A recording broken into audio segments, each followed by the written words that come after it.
give this a function here of what to do. So I noticed that you keep putting like the lines above this listen port. Is that port thing supposed to be at the end? Is that important? I'm not sure. Okay, I'm just a little confused here. You've got like slash topics, slash topic. They're gonna get different things. Okay, so one's plural, get all the topics. One is one topic. I don't know. I'm not sure what's gonna happen here. Okay, you just pulled out response.json. Where did that come from?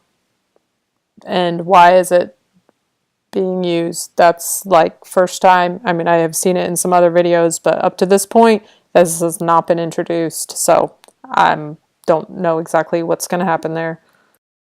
Okay, you said response.json sends JSON to the client and sends back the appropriate status codes. Not really sure what that means.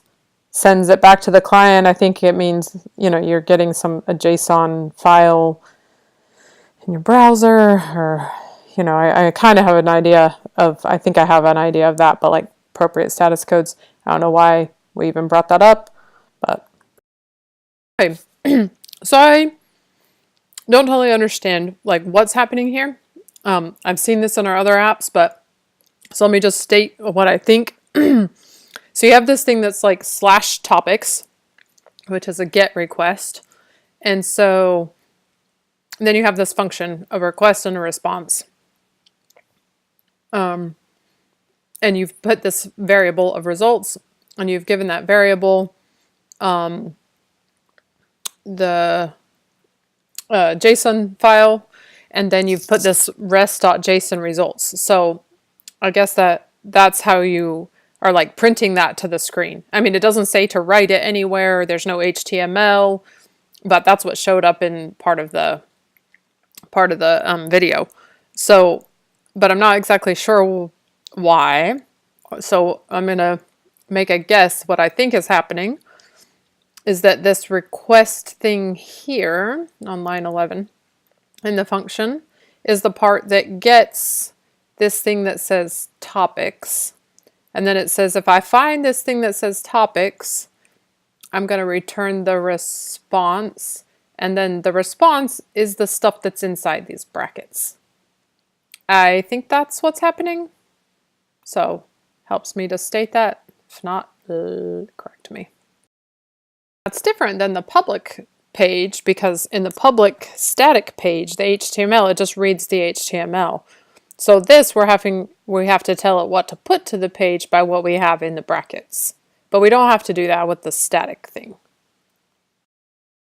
Okay, I noticed that this colon thing keeps appearing, and I only remember that from like working with PDO statements, so I'm not sure if that's the same thing. I mean, we're not doing something with the database here, so I think it's probably different, but I'm sure there's something related. But I'm not sure like why we're using a colon, where that came from, what exactly that does. So that would be good to know. Okay, right now we're talking about post requests, and you keep talking about this is going to be in the body, it's going to be in the body, it's going to be in the body, and saying things like it's going to parse the body, it will put variables on the body, it's actually in the body of this request. I'm like, what does that mean? So I have a vague idea of what that means, but I'm not quite sure. Okay, so you said it's going to be in like the body of like the forms that we're used to sending. So I understand like when I send data from a form, it actually creates an object. Is that what you're talking about? Is the body? Is like that post object that's created when you send a form? Okay, it's starting to come together for me. So you're saying that just like I'm used to with like PHP, you do take the post object and you make variables out of it.